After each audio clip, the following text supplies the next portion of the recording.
And welcome back on this Tuesday morning. Let's quickly go over that forecast. About 71 degrees out there. Going to be a beautiful day today. It is about 20% chance of those showers. Could be some afternoon showers, that is, those pop-up storms. High temperatures, 91 today. Tomorrow, pretty much the same thing. 95 for that high, 71 for the low. Mayor Marks has made it into the building. And there's the rest of the forecast. Also want to remind you, today is the last day that you can purchase those tickets for the Certain pancake breakfast at Applebee's. So they are trying to raise some money to help Mother with some bills and issues since the father died of brain cancer. So try to get out there and pick up those tickets today. All right, talking to the criminal defense mastermind up here this morning with the Dan C. Totten Law Firm. How's he doing? He's doing well. Well, he was yesterday. I hadn't seen him this week. He's always looking good. Yeah, he does. Yeah, he's a living legend, ain't he? He's losing a bunch of weight right now. He's been on a diet for, I don't know, 6 months or so. And he's losing a lot of weight. His clothes look too big. Really? Yeah. Is there any courtroom you've been into yet that they don't know Dan C. Totten? I haven't. And I've been in a lot of them. He sends me all over the place, but I haven't been in one yet that doesn't know Dan Tottens. Now they do. I've had a judge or two, especially Judge Cook down in Decatur Municipal Court. He laughs at me because he says, "You don't do it like Dan does." He says, "Get rid of this case, and I promise I'll never be back in this court." And then he's back in there the next week. Now, how long have you been a defense attorney? 3.5 years. I'm gonna be saying 4 before long, but 4 years. Is that just a calling you wanted to do? I mean, is that what you want to spend the rest of your life doing that? It is. It is now. When you're in law, when I was in law school, you know, I think about every law student either wants to be a prosecutor or wants to practice civil law. Nobody really wants to do criminal defense, even though it's where the fun stories are. I bet. And the more interesting. Yeah, and the professors will tell you that when you watch TV, you know, if you're watching a TV show about or a movie about a lawyer, generally it's going to be criminal law. And the professors always told us that if you're not practicing criminal law, you're not practicing law. And when I came back to Athens and got a chance to go to work for Dan, and that was his, you know, the predominant amount of his practice was criminal defense. And as I got into it, I thought, hey, this is it.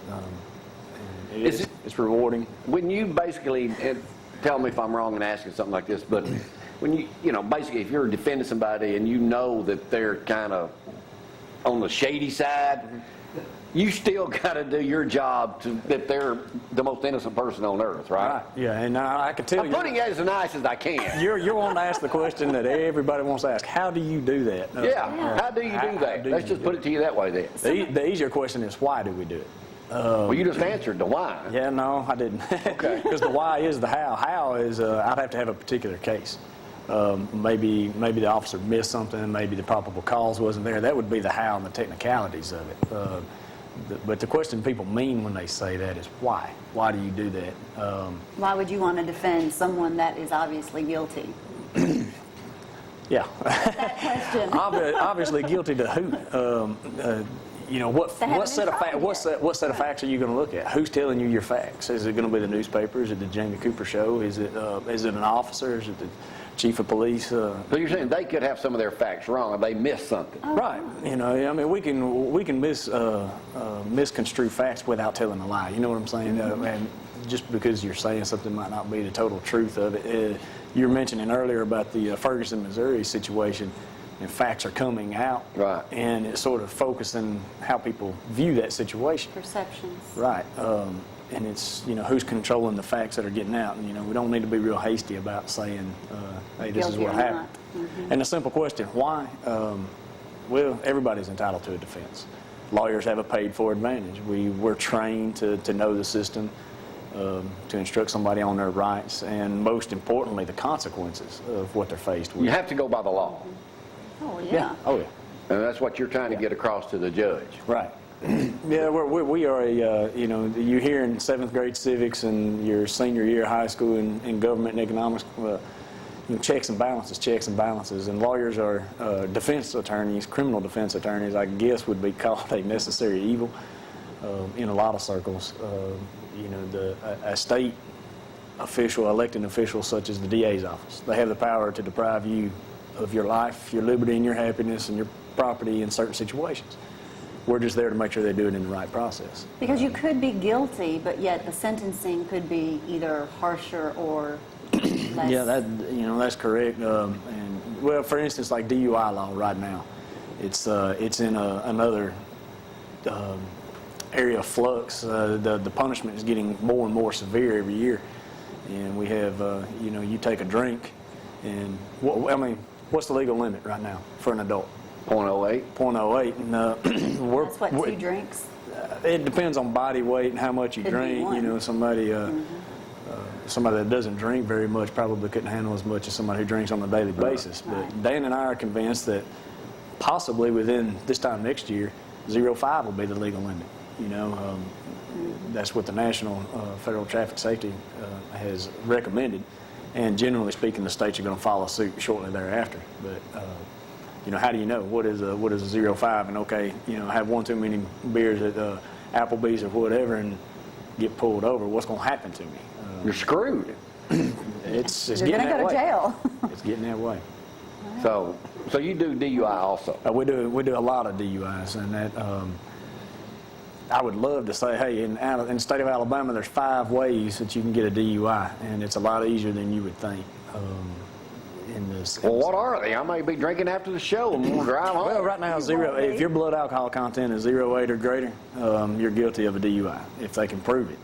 You can be, for a heavy drinker, 0.8 might not be that big of a deal. You can be stone sober as a judge and walk across a straight line, but if your blood alcohol content's 0.8 or greater, it's like a strict liability.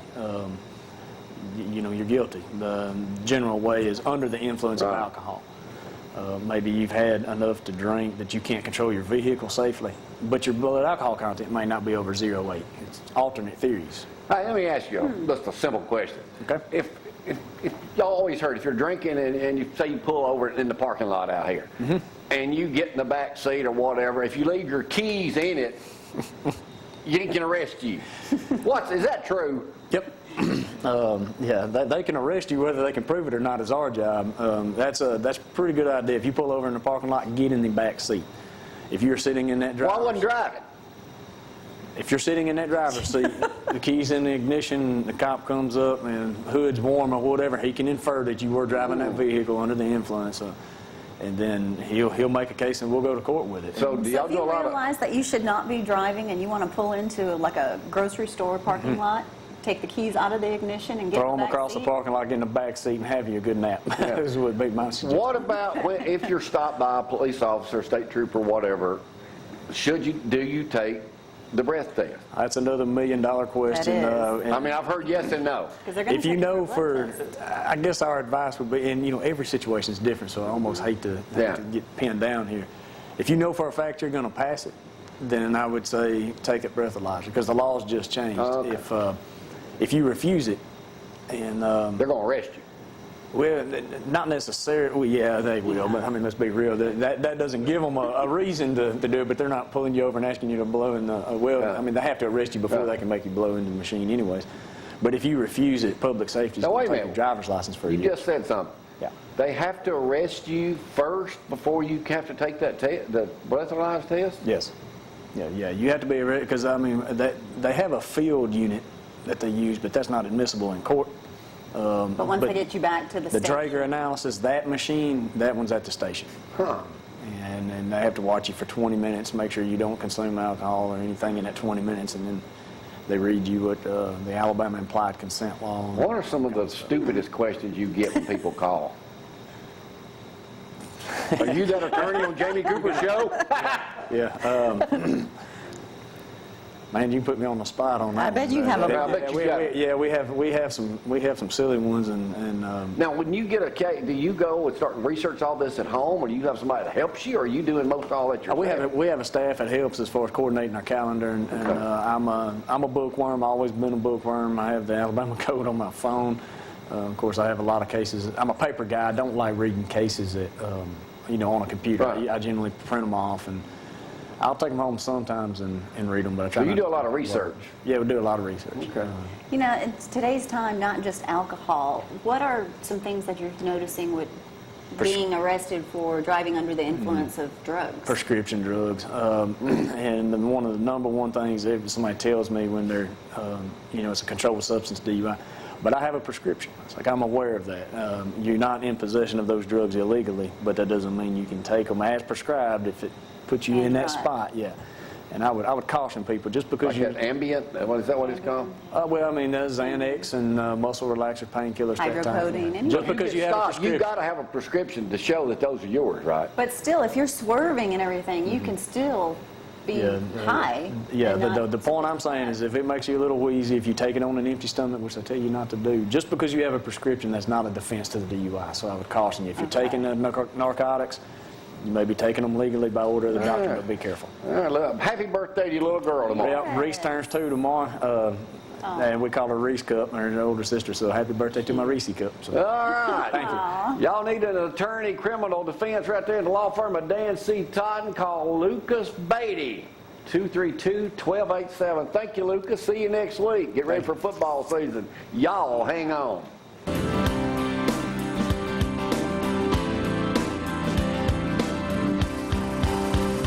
Gonna love it.